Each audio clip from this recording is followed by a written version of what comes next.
سفیان ثوری اور ہارون الرشید بچپن کے دوست تھے۔ جب ہارون الرشید خلیفہ بنا تو رفتہ رفتہ سفیان ثوری نے شاہی دربار سے کنارہ کر لیا۔ اس پر ہارون الرشید نے سفیان ثوری کو لکھا کہ اب کی جدائی ہمیں ناگوار گزر رہی ہے، جلد تشریف لائیے۔ جناب سفیان ثوری نے جواب میں لکھا، مجھے معلوم ہے کہ تم شاہانہ شان و شوکت سے رہتے ہو، یعنی بیت المال میں خیانت کرتے ہو۔ تمہارے عمال کی اکثریت شرابی ہے، یہ خود چوری کرتے ہیں مگر دوسروں کے ہاتھ کاٹتے ہیں۔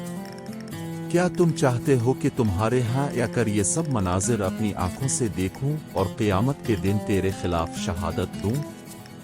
مجھے یوں نظر آتا ہے کہ قیامت کے دن تیرے مشقیں بندھی ہوں گی تو آگے آگے ہوگا اور تیرے عمال پیچھے پیچھے۔ اللہ تمہیں ہدایت کرے، آئندہ مجھے خط نہ لکھنا۔ اس خط کو پڑھ کر خلیفہ پہروں روتا رہا۔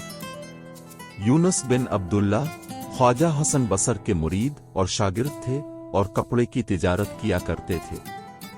ایک مرتبہ ریشمی کپڑے کا نرخ بڑھ گیا، لیکن جس تاجر سے آپ کپڑا خریدتے تھے اسے علم نہ ہو سکا اور اس نے 30,000 درہم کا کپڑا پرانے نرخ پر دے دیا۔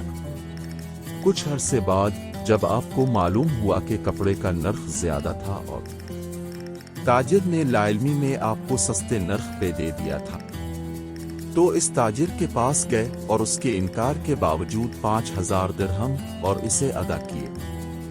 عبداللہ بن مبارک عہد ہارون کے مشہور فقیہ و محدث تھے۔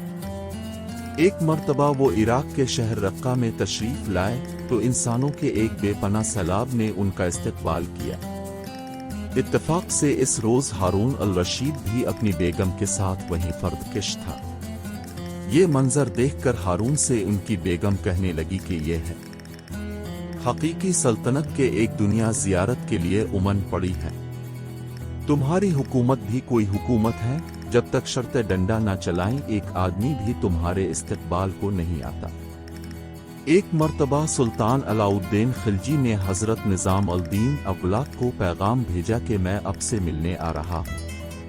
آپ نے فرمایا کہ میرے ہاں آنے کی ضرورت نہیں، آپ کو دعا چاہیے اور وہ میں کرتا ہی رہتا ہوں۔ جب قاصد دوبارہ آیا اور اس نے اصرار کیا تو آپ نے فرمایا کہ اس حجرے کے 2 دروازے ہیں، اگر بادشاہ اس دروازے سے داخل ہوا تو میں دوسرے دروازے سے نکل جاؤں گا۔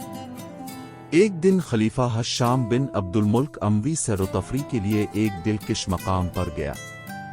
منظر بلا کا دل فریب تھا، حد نگاہ تک سبزہ پھول درخت اور چشمے۔